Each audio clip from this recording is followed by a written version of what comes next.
All right, good to have you back. And as we just take you straight up to what's happening on our national dailies this morning, of course, we have a very special guest in the house. I'm talking about Dennis Ekemeze, public affairs analyst. Good morning and welcome to the program. Good morning, my friends in the studio, Ugonna and Theophilus. It's always good to have you. And of course, I still have with me my colleague in the house. We'll be doing justice to the stories making the headlines this morning. Let's begin with the ABS website news.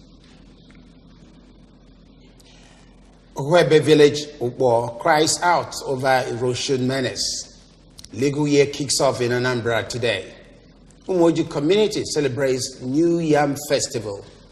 INEC schedules Osun's governorship rerun election September 27.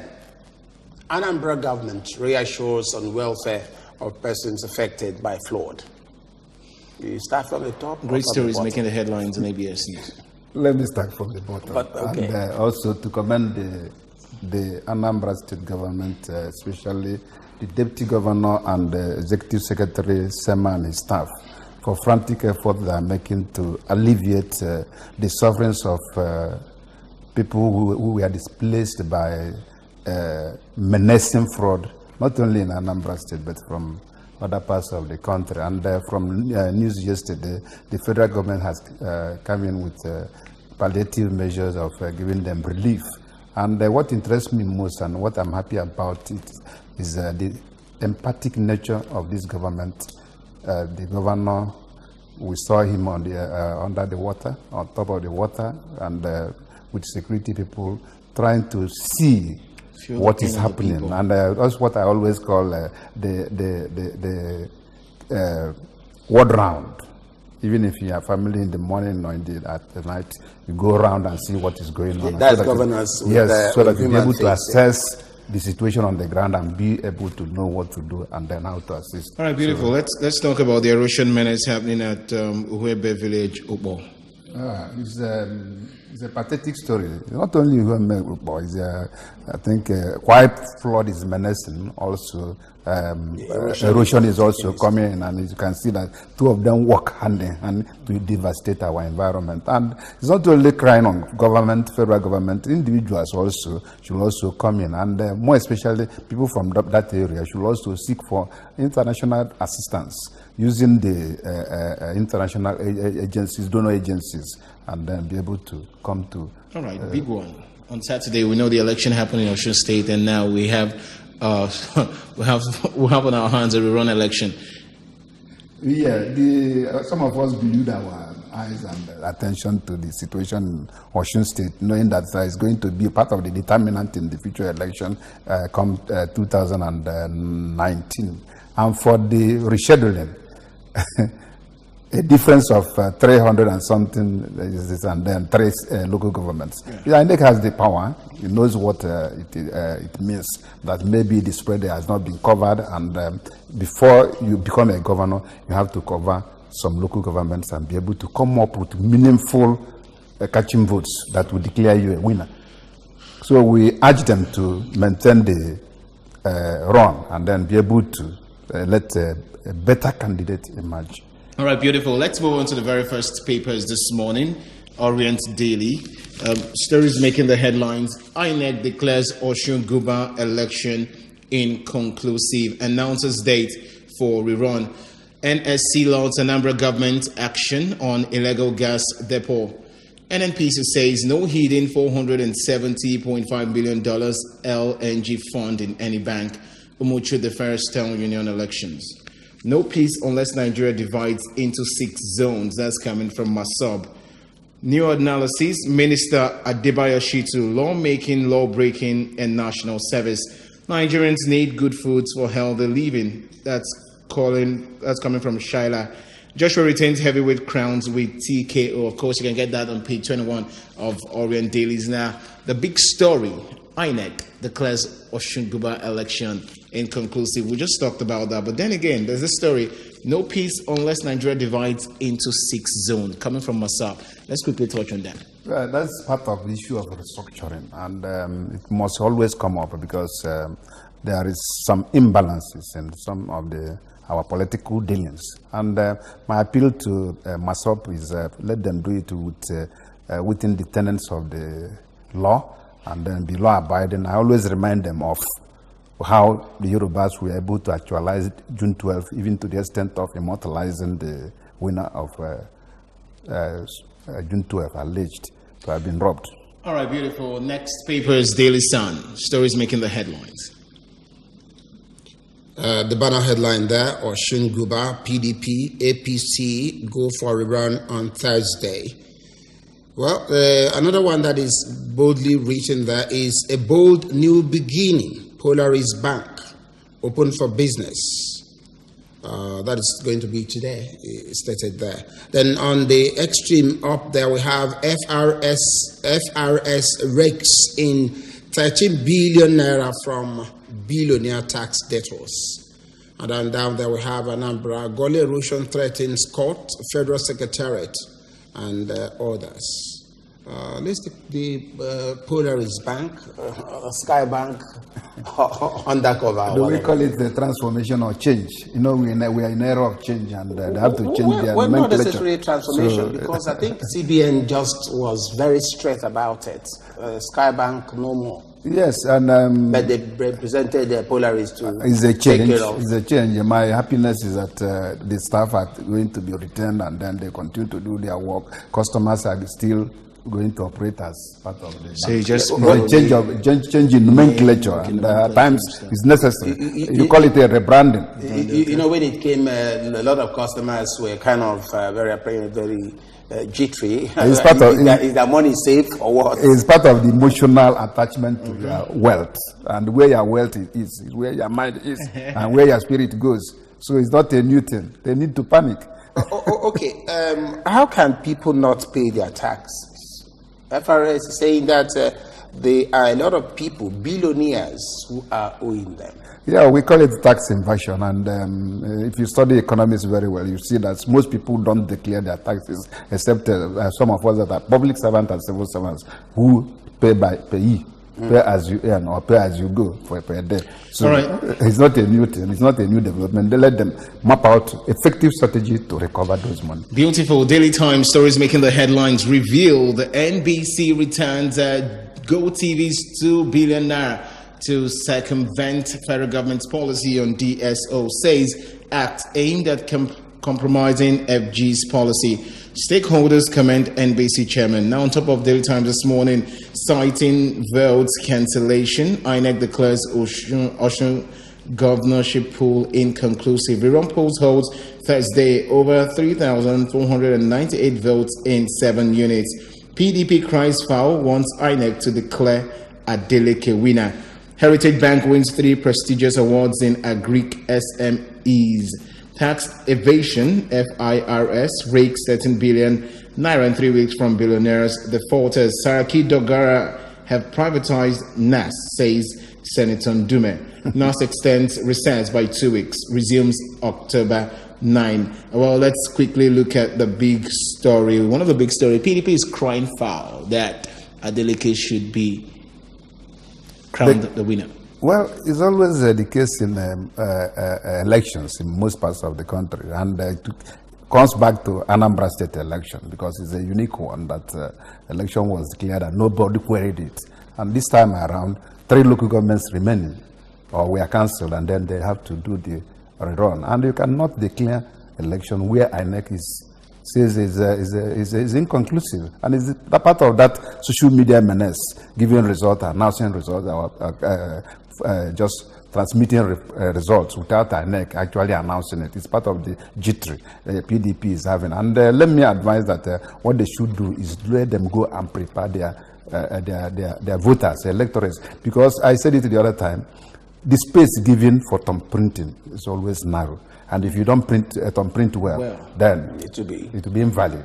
And whether you spend their money in vote buying or others, the most important thing is to teach your voters how to vote, so that when they vote correctly. And there were a lot of people they actually caught as regards to vote buyings. I mean, there were numerous. There was one of the guys they caught with 600 and something thousand, some 300 and something thousand. My friend Ugonna is part of that business in election. You can never change most of the things because people are hungry, and the politicians, most of them are desperate to get votes. And if buying and selling is a normal thing. Okay, National Assembly. So they have converted the election into business and governance into business, and they've let them transact it. All right, let's move on to the next paper. Time is really not. National Assembly. Let's take that quickly. Friend, all right. The Tribune stories making the headlines.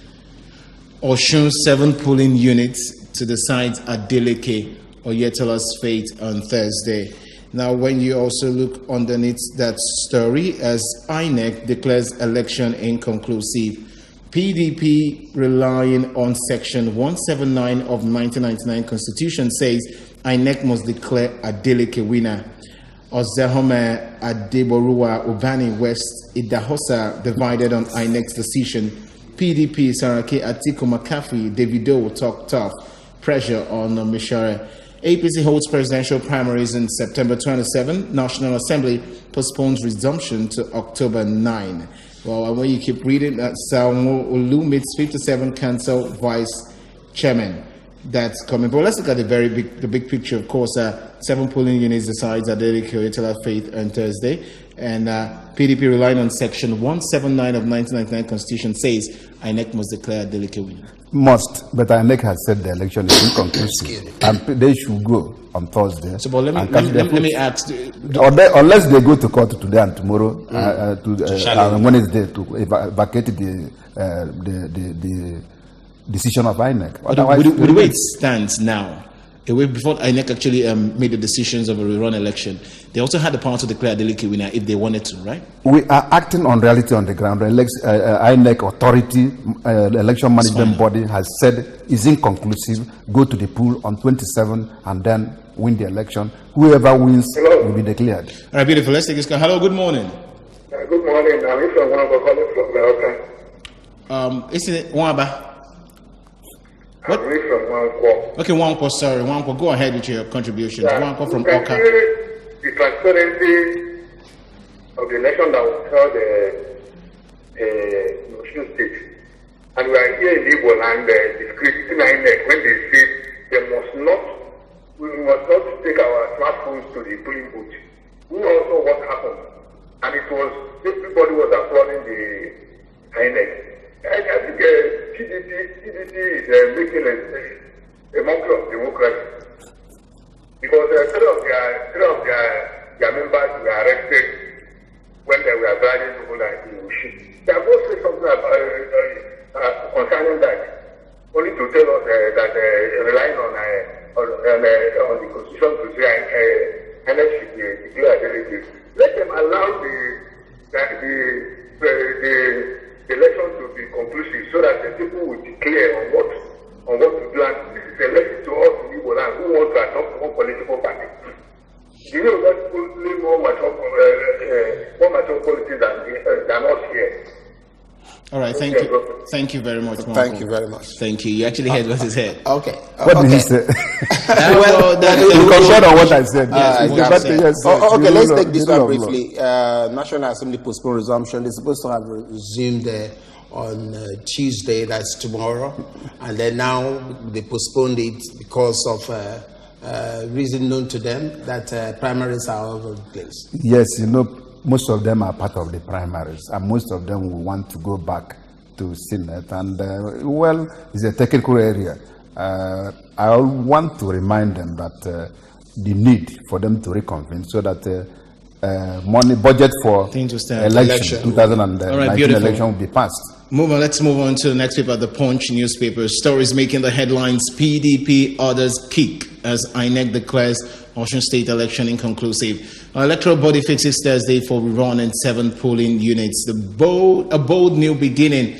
Polaris Bank. Well, on top of that story, we still have National Assembly postpones resumption to October 9. Foreign investors withdraw 441 billion from stock market. Well, the whole story of the election stuff is being, but let's quickly look at foreign investors withdrawing 435.41 billion naira from stock market? Well, maybe that's jittery, and it's not good for our economy, because it appears our economy is moving in a jeopardy. So, all right. Let's quickly move on to the next paper. The Guardian newspaper stories making the headline. Declare Adeleke Osun poll winner, PDP tells INEC. And then we have the riders there. Labour declares stand today on minimum wage. I think we'll talk on that.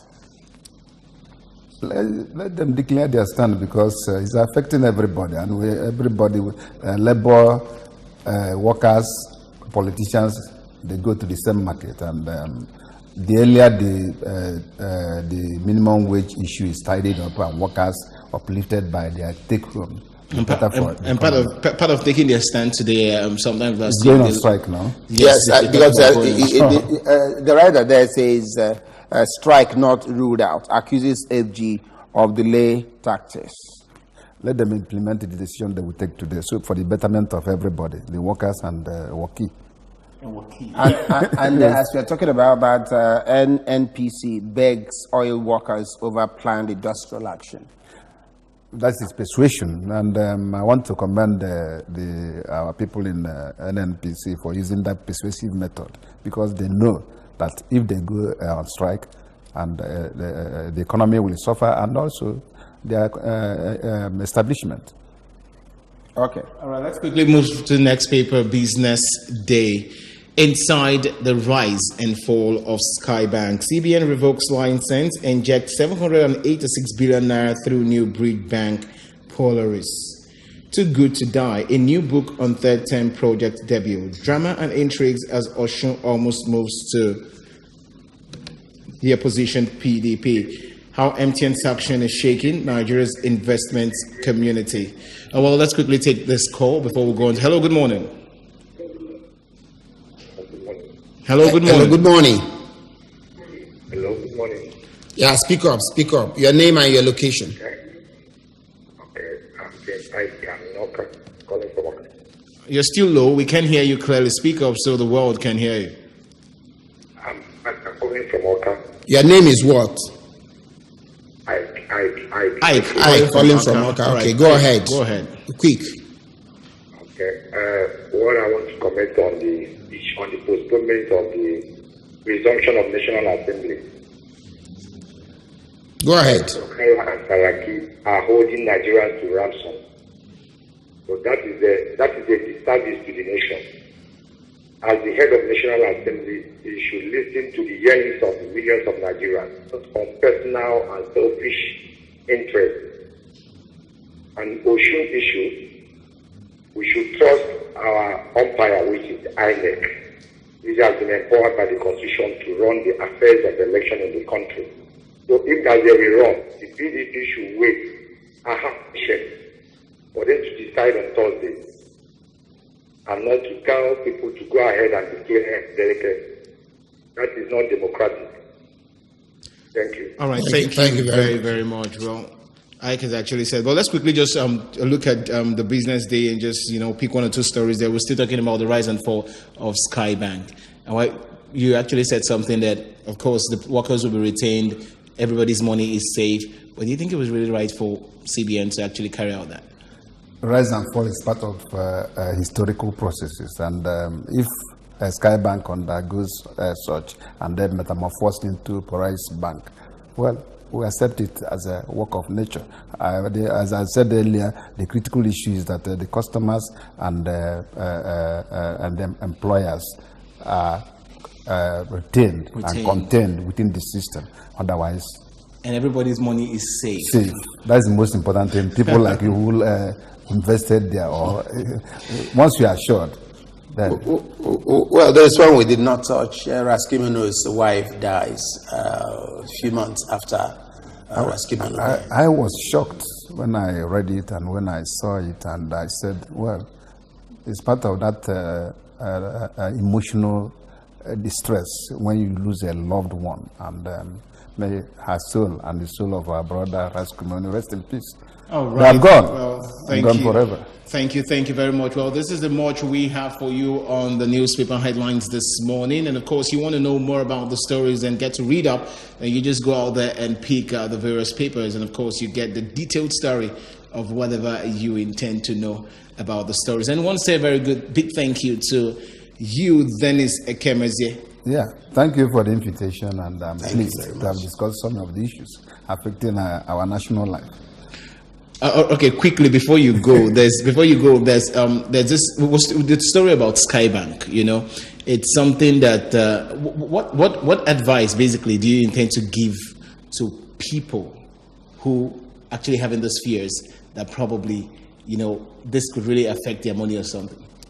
The assurance is that the bank is already there it has come to stay, and the CBN has beefed up the capital base, and that is the most important thing. Allow them to the bank to operate, the new Police Bank to operate, and then you reap the dividend of the goodwill of the bank.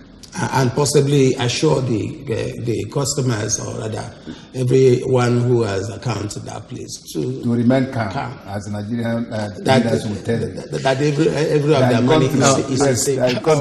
All right, thank you. Otherwise, if it's still in the pipeline, maybe militants will go and bust the pipeline. But this time, they are safe. Beautiful. Thank you very much, Dennis Ekemeze, a PhD of Public Affairs Analyst. Many thanks for joining us on the program. Yeah, it's my pleasure. Thank you. All right, always good to have you. Well, this is the much we have for you on the newspaper review.